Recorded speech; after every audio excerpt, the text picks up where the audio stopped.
ప్రపంచంలో సరికొత్త fashion Kisan fashion mall ఇప్పుడు మన బీరంగూడలో. మెకానికల్ ఇంజనీర్ గా ఓ గ్యారేజ్ లో పనిచేస్తున్నాను. జీతం ఎంత? వేరే ఆస్తిపస్తులు ఏమైనా ఉన్నాయా? మార్కెట్ లో ఉప్పు పప్పు బియ్యం ఏ ధరకు అమ్ముతున్నాయో తెలుసా? వెళ్ళి వాటి రేట్లు కనుక్కుని బడ్జెట్ వేసుకుని ఆ కూతురికి నీ నెల జీతంతో ఎన్ని పూట్ల తిండి పెట్టగలవో తేల్చుకుని అప్పుడు నా దగ్గరికి రా. వెళ్ళు.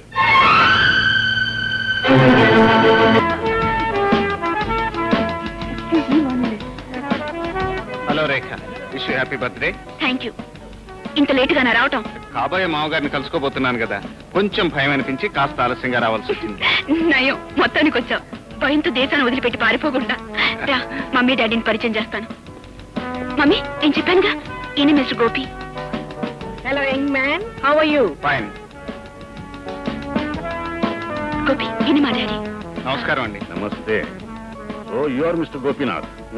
మా బేబీ నీ గురించి చాలా చెప్పింది. Very good. మనం పైకి వెళ్ళిమంటారు. కమా.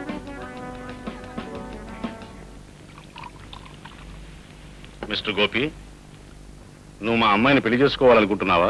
అవును, మీ అనుమతి తీసుకుని. ఏం ఉద్యోగం చేస్తున్నావు? మెకానికల్ ఇంజనీర్ గా ఓ గ్యారేజ్ లో పనిచేస్తున్నాను. ఐసీ. జీతం ఎంత? 800. వేరే ఆస్తిపస్తులు ఏమైనా ఉన్నాయా? ఏమీ లేవు. మిస్టర్ గోపి, నా కూతురు రోజుకు ఒక చీర కడుతుంది. దాని ఖరీదంతో తెలుసా? 2000 రూపాయలకి తక్కువ ఉండదు. భోజనం దగ్గర తను తినగా మిగిలింది ఒక కుటుంబానికి వారం రోజుల వరకు సరిపోతుంది. కార్పెట్ల మీద కారుల్లోనూ తప్ప నేల మీద నడిచే అలవాటు లేదు నా కూతురికి. అవన్నీ ఎందుకు చెప్తున్నారో తెలుసుకోవచ్చా? ఆ మాత్రం తెలియదు. పోనీ మార్కెట్లో ఉప్పు పప్పు బియ్యం ఏ ధరకు అమ్ముతున్నాయో తెలుసా? తెలియదని నీ ముఖమే చెప్తుంది. వెళ్ళి వాటి రేట్లు కనుక్కుని బడ్జెట్ వేసుకుని మహారాణిలా పెరిగిన నా కూతురికి నీ నెల జీతంతో ఎన్ని పూట్ల తిండి పెట్టగలవో తేల్చుకుని అప్పుడు నా దగ్గరికి రా. వెళ్ళు.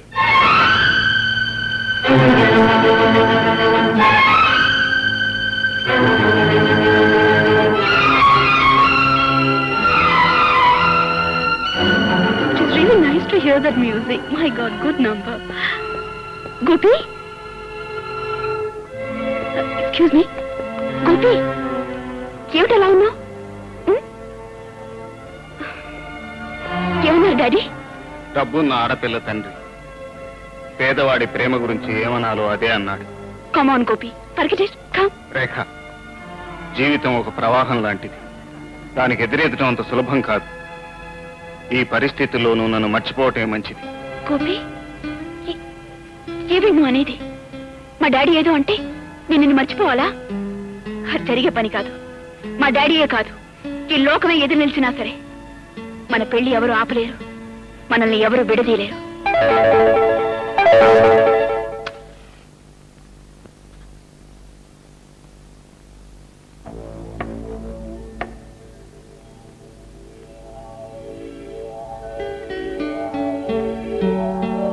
దయచేయండి లక్ష్మీ వరప్రసాదరావు గారు, దయచేయండి. పాపం, ఇలాంటి చీకటింట్లో ఒక అడుగు పెట్టడం మీకు ఇబ్బందిగానే ఉంటుంది. కానీ మాకు ఇది అలవాటైపోయింది. మాలాంటి మధ్యతరగతి జీవితాల్లో కష్ట సుఖాల్లాగే కరెంటు కూడా ఆటలాడుతోంది. కరెక్ట్. నీ తాహతికి ఆ కొవ్వొత్తేచ్చా. నువ్వు దాంతో సరిపెట్టుకోవాలే తప్ప పెద్ద ఇంటి దీపాన్ని నీ ఇంటి దీపం చేసుకోవాలి అనుకోవడం దురాశ. ఓ అలాగా? అవును. నేల మీద బతికే నీలాంటి మనిషి ఆకాశంలో ఉండే ఇంద్రధనుస్సు లాంటి నా కూతురు అందుకోవాలనుకోవడం చాలా పొరపాటు. నా కోసం, నా ప్రేమ కోసం ఆకాశం నుంచి, అంతస్తు నుంచి తనకు తానుగా దిగిరావటానికి సిద్ధపడ్డ ఆడపిల్లను అందుకోవటం పొరపాటు అనుకోవటం మీ అవివేకం. Don't talk rubbish. రేఖ తీసుకున్న నిర్ణయం దాని అమాయకత్వానికి నిదర్శనం. ఈడొచ్చిన ప్రతి ఆడపిల్ల అందమైన కళలు కనొచ్చు, ఆ కళలే నిజాలనుకోవచ్చు. అంత మాత్రం ఆ ప్రాణప్రదంగా చూసుకునే నా కూతురు ఇలాంటి పొరపాటు చేస్తుంటే నేను చూస్తూ ఊరుకోను. నువ్వు రేఖని కలుసుకోవటం మానేయాలి. అందుకని ఇదిగో చెక్కు. ఎంతకు రాశారు? 1,00,000 రూపాయలు. నువ్వు జీవితంలో ఊహించనంత డబ్బు. మీ పరువు ప్రతిష్టలకు మచ్చ రాకుండా ఉండటానికి ఖర్చు పెట్టేది 1,00,000 రూపాయలేనా? ఆ మచ్చ చెరిపేసుకోవడానికి అవసరమైతే 2 లక్షలు ఇస్తాను. 2 లక్షలేం కర్మ, 2 కోట్లైనా ఇవ్వగలరు. కోటీశ్వరులు కదా, డబ్బుతో ఏదైనా కొనగలరు. కానీ ప్రేమ అనేది బజార్లో కొనే వస్తువు కాదు, డబ్బుతో చేసే వ్యాపారం కాదు. ప్రేమను డబ్బుతో కొనలేరు, దౌర్జన్యంతో లొంగదీయలేరు.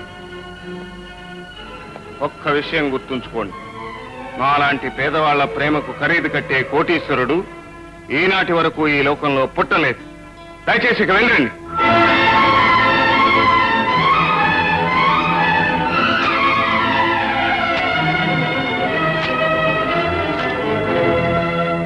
అవును రేఖ, మీ డాడీ డబ్బుతో నన్ను కొనాలనుకున్నారు, కానీ నేను లొంగలేదు. కనుక ఇక పెద్దరికంతోనూ అధికారంతోనూ నిన్ను కట్టేయాలనుకోవచ్చు. రేఖ, అనుకోని మన కలయిక అందమైన అనుబంధంగా మారింది. దాన్ని తెంపుకోవటం, మనసును చంపుకోవటం కష్టమే, కానీ మీ డాడీ కారణంగా మనం దూరం ఒక తప్పదేమోననిపిస్తోంది. గోపి, ప్రేమ అనేది ఏ కష్టానికి తల వంచదు, ఏ బాధకి భయపడదు. పెద్దలు హద్దులు పెట్టడం ప్రేమ విషయంలో పరిపాటేగా. నువ్వు దేని గురించి బాధపడద్దు. మా డాడీకి నేను నచ్చ చెప్తానుగా. నువ్వు నాకు నచ్చ చెప్పాలనుకుంటున్నావా రేఖ? ఇది లైలా మజ్ను కాలము కాదు, రోమియో జూలియట్ యుగము కాదు. పేదరికం తలుపు తడుతుంటే ప్రేమ కిటికీలోంచి పారిపోయే కాలం. ప్రేమ కథలు చెప్పుకోవడానికి బాగానే ఉంటాయి, కానీ జీవితమే ప్రేమ కథగా మారితే విషాదమే మిగులుతుంది. డాడీ, డబ్బు సంపాదనకి అలవాటు పడ్డ మీకు ప్రేమ కంటే రూపాయి నోట్లే విలువైనగా అనిపించొచ్చు, కానీ నాకు మాత్రం ఈ లోకంలో అన్నిటికంటే ముఖ్యమైంది ప్రేమ. ఉమ్, అదే నీ నిర్ణయం అయితే నేను చెప్పేది ఒకటి. అతని గరాజీలో మెకానిక్ గా పనిచేయడం మనకి పరువు తప్పు, మన అంతస్తుకి అవమానం. అతన్ని వెంటనే ఆ ఉద్యోగం మానుకోమని చెప్పు. మీ డాడీ చెప్పారని ఎట్టి పరిస్థితుల్లోనూ నేను చేస్తున్న ఉద్యోగాన్ని మానలేను. ఆయన దృష్టిలో నా అంతస్తు చిన్నదే కావచ్చు, కానీ నేను కష్టపడి ఏర్పరచుకున్న అంతస్తు అన్నా జీవితం అన్నా నాకెంతో గౌరవం. దాని గురించి సిగ్గుపడవలసిన అవసరం నాకు లేదు. అతను ఒట్టి మూర్ఖుడు, మొండివాడు. పేదరికమే గొప్పతనం అనుకుంటున్నాడు. ఐశ్వర్యవంతుణ్ణి ద్వేషించవచ్చును గాని ఐశ్వర్యాన్ని ద్వేషించడం దౌర్భాగ్యం.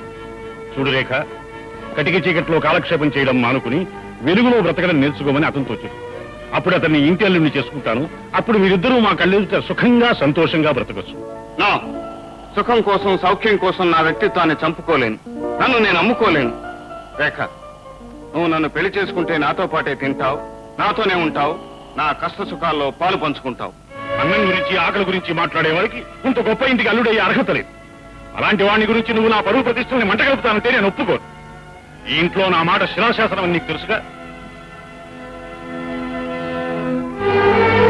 అమ్మా రేఖ, ఎక్కడికి కొడుతున్నావు అమ్మా? నాన్నగారి మాట శిలాశాసనం, అందుకే ఆయన ఎదిరించడం ఎందుకని వెళ్ళిపోతున్నాను. ఏమిటా మతిలేని వాగుడు? ఎక్కడికి కొడతావు? ఎక్కడికి వెళ్ళినా 2 రోజుల్లో తిరిగి వస్తుంది రే. వయసులో ఉన్న పిల్లకి ఆవేశం సహజం. ఇల్లు వదిలి వెళ్ళిన తర్వాత ఆవేశం తగ్గి ఆలోచన వస్తుంది. అప్పుడు ఎలాగో మన దగ్గరికి రాక తప్పదు. మీ కూతురు గురించి మీరు చాలా తక్కువగా అంచనా వేశారు డాడీ. నేను మాత్రం Shut up and listen. నా స్నేహితుడు భుజంగరావు నాకు బాగా కావలసిన వాడు. అతని ఎంతో పేరు ప్రతిష్టలున్న వంశం. వాళ్ళ అబ్బాయి అనేక దేశాల్లో పెద్ద పెద్ద వ్యాపారాలు చేస్తున్న బిజినెస్ మ్యాగ్నెట్. అతను వచ్చే వారం ఇండియాకి తిరిగి వస్తున్నాడు. అప్పుడు అతనితో నీకు నిశ్చితార్థం జరుగుతుంది. That's all.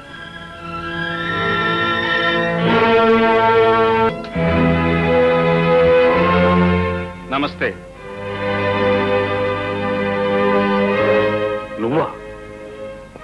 నువ్వెందుకు వచ్చావు ఇక్కడికి? నాకు కావలసిన మనిషి కోసం రావాల్సి వచ్చింది. అసలు ఈ ఇంట్లో అడుగు పెట్టడానికి నీకు అనుమతి ఎవరిచ్చారు? అనుమతి కోసం ఆలస్యం చేసి రేఖను నాకు దూరం చేసుకోలేను. Shut up and get out. వెళ్తాను, రేఖను తీసుకుని మరీ వెళ్తాను. రేఖను తీసుకెళ్ళడానికి నువ్వెవరు? అది నా కూతురు. ఒకరి కూతురైన ప్రతి ఆడది ఏదో ఒక రోజున మరొకరు ఇల్లాలవుతుంది వరప్రసాదరావు గారు. నాకు కాబోయే ఇల్లాలు నేను తీసుకుని వెళ్తాను. రేఖ నిన్ను పెళ్లి చేసుకుంటుందని అంత ధీమాగా ఎలా చెప్తున్నావు? మేమిద్దరం ప్రేమించుకున్నాం గనక. ప్రేమ, లవ్, రొమాన్స్ ఇవన్నీ పుస్తకాలు తప్ప జీవితంలో ఉండవు. అది తెలుసుకో. మీ జీవితంలో డబ్బు తప్ప ఇంకేం లేకపోవచ్చు డాడీ, కానీ మా జీవితంలో అవన్నీ ఉన్నాయి.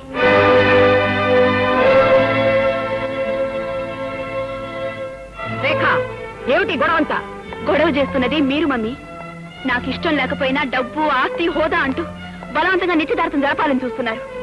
నేను గోపిని ప్రేమించాను, అందుకు మీరు అభ్యంతరం చెప్తున్నారు గనక మిమ్మల్ని ఇంటిని వదిలిపెట్టి అతనితో వెళ్ళిపోవాలని నిర్ణయించుకున్నాను. రేఖ, ఆగు. రేఖ, అడుగు ముందుకు వేసావా? జాగ్రత్త. రేఖ మీరు చేయి పట్టుకుని అడుగులు వేయించే పసిపిల్ల కాదు వరప్రసాదరావు గారు. రా రేఖ.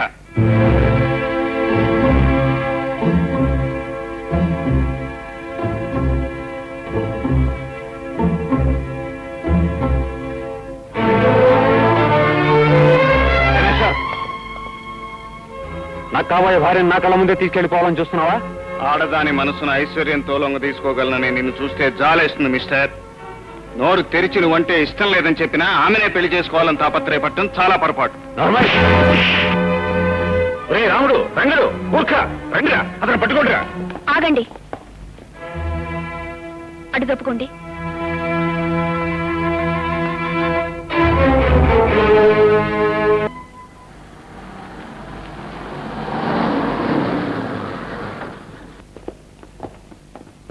మిస్టర్, నీ పేరు గోపియేనా?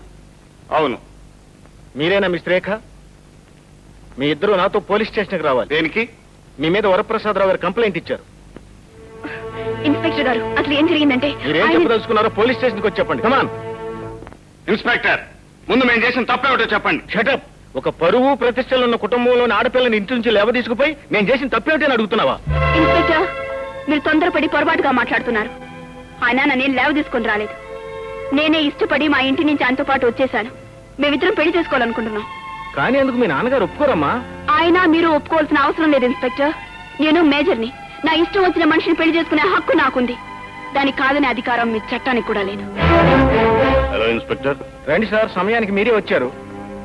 మీ అమ్మాయి తన మేజర్నని, తన పూర్తి ఇష్టంతోనే ఇంటి నుంచి వచ్చేశానని, అతన్ని పెళ్లి చేసుకుంటానని స్టేట్మెంట్ ఇచ్చింది. ఇలాంటి పరిస్థితుల్లో అతని మీద ఏ విధమైన చర్య తీసుకోలేం. One moment. ఇన్స్పెక్టర్, మీ అధికారాన్ని ఉపయోగించి ఎలాగైనా సరే ఈ పెళ్లి జరగకుండా చూడాలి. అందుకు ఎంత డబ్బు కావాల్సిన ఇస్తాం. డబ్బుతో ఇలా అధికారులు కొనాలనుకోవటం నేరం. చూడండి, ఇప్పుడు ఇలా లంచం ఇవ్వాలనుకునే బదులు ముందు నుంచి మీ బిడ్డలు అదుపులో పెట్టుకుని ఉండాల్సిందండి. ఇలాంటి కేసులు మాకెన్నో వస్తాయి. వాటికి ముగింపు ఏ గుళ్ళోనో పెళ్లి జరగటమే.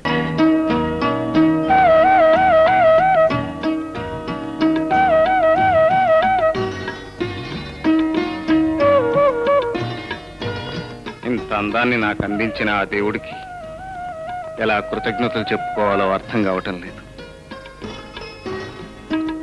రేఖ, నీ రాకతో నా జీవితంలో కొత్త అందాలు ఆనందాలు రావాలని, వస్తాయని మనసారా కోరుకుంటున్నాను. ఝన్ ఝన్ ఝన్ తెలుగు